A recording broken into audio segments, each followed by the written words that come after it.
दोस्तों, आज की कहानी है। दीदी, अब तुम्हारा अपाहिज पति हमारे किस काम का? अब तो वह कभी ठीक ही नहीं होगा। दोस्तों, कहानी शुरू करने से पहले अगर आपने हमारे चैनल को अभी तक सब्सक्राइब नहीं किया हो तो कर लीजिए ताकि आपके पास पहुंच सके हर नया वीडियो। जमाने की हवा ही खराब हो गई है। कल रास्ते में बाजार जाते हुए एक बेचारी सी स्त्री दिख गई। उसके दो छोटे छोटे बच्चे थे। भीख मांग रही थी। मुझे दया आ गई। मैं उसके पास गया, कुछ रुपये भी दे, फिर पूछा, कुछ काम क्यों नहीं कर लेती? तुम इन बच्चों को साथ में रखकर भीख मांगना सिखा रही हो। कुछ तो शर्म करो। इनका गुजारा तुम्हारी भीख से कैसे होगा? तो जानते हो क्या बोली? रघु श्याम को अपनी मित्र गोष्ठी में अपना अनुभव बता रहा था और बहुत उधेड़ित था। क्या बोलेगी भाई? यही कि आजकल काम कौन देता है, यही ना? रविंदर ने हंसते हुए कहा, नहीं भाई। वह कहने लगी, घर में पति बीमार लकवा हो गया है। भगवान का कहर टूट पड़ा है अचानक मुझ पर। मेरे पति तो आपकी ही तरह ऑफिस में काम करते थे। मेरे ये दोनों बच्चे अच्छे स्कूल में पढ़ने जाते थे। मैं और मेरा परिवार खुश और सुखी था। लेकिन अचानक 2 दिनों पहले उनकी तबीयत खराब हो गई। ब्लड प्रेशर हाई हो गया। शरीर बुरी तरह कांपने लगा। मैं अकेली रात में डॉक्टर के पास कैसे लेकर जाती? जब तक पड़ोसी को जगाकर डॉक्टर के पास ले गई। लकवा का असर पूरे शरीर पर हो चुका था। दाहिना हिस्सा काम ही नहीं कर रहा। जितना रुपये था और अभी मिल रहा है इलाज में लगाती जा रही हूँ। सर, ऐसी विपत्ति भगवान किसी को ना दे, कहती फूट फूट कर रो पड़ी। ओ वेरी ट्रेजिक। वास्तव में यह तो कैलेमिटी है उस पर। अरमान काफी दुखी हो गया था सुनकर। फिर तुमने क्या किया रघु? उत्सुकता थी उसकी आवाज में। हाँ वाह भाई, मैं भी बहुत दुखी हो गया था उसकी बातचीत के ढंग से।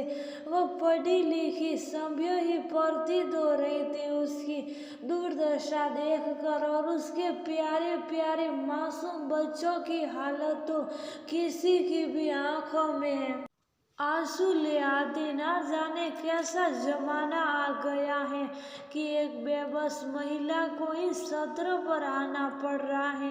मैंने कहा, फिर तुम अपने पति के ऑफिस क्यों नहीं गई? वे लोग इलाज के लिए रुपये की व्यवस्था जरूर कर देंगे और तुम्हारे लिए भी कोई कमाई का जरिया बता देंगे। इस तरह भीख मांगना तो शोभा नहीं देता। सही सलाह दी तुमने यार, एकदम सही। यही प्रश्न मेरे दिमाग में भी कौध रहा था। रविंदर ने तुरंत कहा। मेरे पूछते ही वह और ज्यादा रोने लगी। सर, वो ऑफिस वाले तो बेहरम निकले। मुझे पहचानने से इनकार कर दिया उन लोगों ने और तुरंत ही मेरे पति की नौकरी भी खत्म कर दी। कहने लगे, अब तुम्हारा अपाहिज पति हमारे किस काम का? अब तो वह कभी ठीक ही नहीं होगा। सर, मुसीबत का पहाड़ मुझ पर गिर पड़ा है। अब मैं इन बच्चों को पालूं, पति का इलाज करवाऊं या घर का ध्यान रखूं? इसलिए तो अपने साथ इन मासूमों को लेकर आना मेरी मजबूरी बन गया है। पड़ोसी भी कनी काटने लगे हैं। अब सड़क पर बैठकर भीख न मांगू तो क्या करूं? ना जाने कैसा जमाना आ गया है सर की। फिर भी लोग यहाँ रुकते तक नहीं। भीख देना तो दूर रहा, वो तो आप पहले भले इंसान हैं जिनका ध्यान इधर गया और मेरी व्यथा कथा सुन रहे हैं। उम्मीद और कृतज्ञता भरी नजरों से उसने मेरी ओर देखते हुए कहा, तो मेरा दिल उसकी बेहयाली और विवशता से विकल हो उठा और मैंने जितने रुपए वॉलेट में थे वे सब उसके हाथ में रख दिए और उसके घर का पता लेकर वापिस आ गया। सोचा था इसके घर जाकर हाल साल लेता रहूंगा और कम से कम बच्चों की शिक्षा करती रही ऐसी व्यवस्था कर दूंगा। बहुत प्रेरक कार्य किया भाई तूने, गर्व है तुझ पर। सारे दोस्त प्रशंसनीय भाव से कह उठे, फिर तुम उसके घर गए थे कि नहीं रघु? गोपी ने उसके आगे की घटना जानने की उत्सुकता दिखाई। हाँ भाई, मैंने घर आकर अपनी पत्नी मेधा को सारी बात बताई तो वह तो एकदम व्याकुल हो गई। कैसा जमाना आ गया है, एक भली विवश मुसीबत में डूबी महिला की मदद करने में लोग उदासीनता दिख रहे हैं। ऊपर से उसके 2 मासूम बच्चे भी हैं। घर पर अपाहिज सा लकवा ग्रस्त पति है भगवान, किसी को दिखाई भी नहीं दे रहा है। आपकी इतनी सी मदद से उसका क्या होगा? चलिए मुझे ले चलिए उसके पास, मैं उसे और उसके परिवार को अपने घर यहाँ ले आऊंगी। वह मेरी घरेलू कामों में मदद कर दिया करेगी। उसके बच्चों का स्कूल और पति का इलाज जारी रह पाएगा। कम से कम इस तरह बीमार पति को निसहाय घर छोड़कर भीख तो नहीं मांगना पड़ेगा।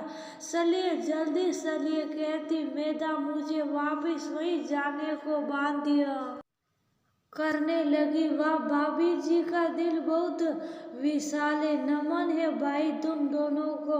सभी क्या उठे, फिर क्या उसे तुम लोग अपने घर ले आए? रविंदर ने जल्दी से पूछा। मेधा की जिद और उस स्त्री की दयनीय दशा से मैं उस जगह फिर पहुंच गया था जहां वह भीख मांग रही थी, लेकिन जब हम वहां पहुंचे तब वह नहीं मिली। मैंने आसपास वालों से पता किया पर कोई ठीक से नहीं बता पाया। हम दोनों बहुत ज्यादा चिंतित और उस महिला के साथ किसी अनहोनी की आशंका से चिंतित हो उठे।